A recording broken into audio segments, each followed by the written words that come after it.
In today's video, I'm going to teach you how to add notice and consent information to HubSpot form or Popup form.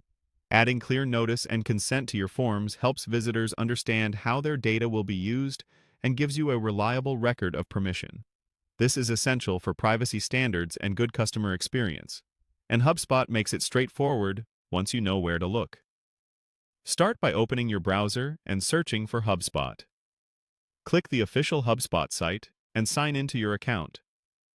Once you're in, move your cursor to the left-hand sidebar, find the Marketing section, and open the Forms tool. This page lists both regular forms and pop-up forms, so choose the one you want to work on.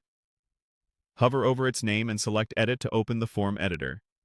Inside the editor, you'll see a panel of elements you can add. Click the plus icon on the left to expand the options. From the categories that appear, select Other, and then choose Data Privacy. This is the built-in module HubSpot provides for notice and consent language. When you add it to your layout, a configuration panel opens with settings that control how consent is displayed and recorded. Begin by choosing how you want to record permission from your contact. This is where you align the form with your legal basis for communication. If you require explicit opt-in, select the option that uses a consent checkbox so visitors can actively agree.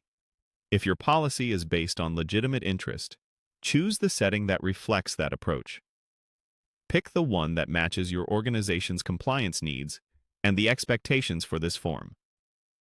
Next, look at the section that asks what consents you want to collect. Here you decide the types of consent you're requesting, such as permission to communicate and permission to process data. Keep your language clear and concise so people know exactly what they're agreeing to. If you reference a privacy policy, make sure the text points to the correct destination and accurately describes how you handle data. Finally, choose Subscription for the checkbox. This links the checkbox to a specific email subscription type in your account, ensuring that when someone checks it, their preference is recorded correctly for that subscription. This helps you send only the content they agreed to receive and keeps your subscription data organized. That's it. You found your form or pop-up, added the data privacy element, selected how to record permission, defined the consents to collect, and tied the checkbox to a subscription. With these settings in place, your form will clearly communicate your data practices and capture consent in a way that's consistent and auditable.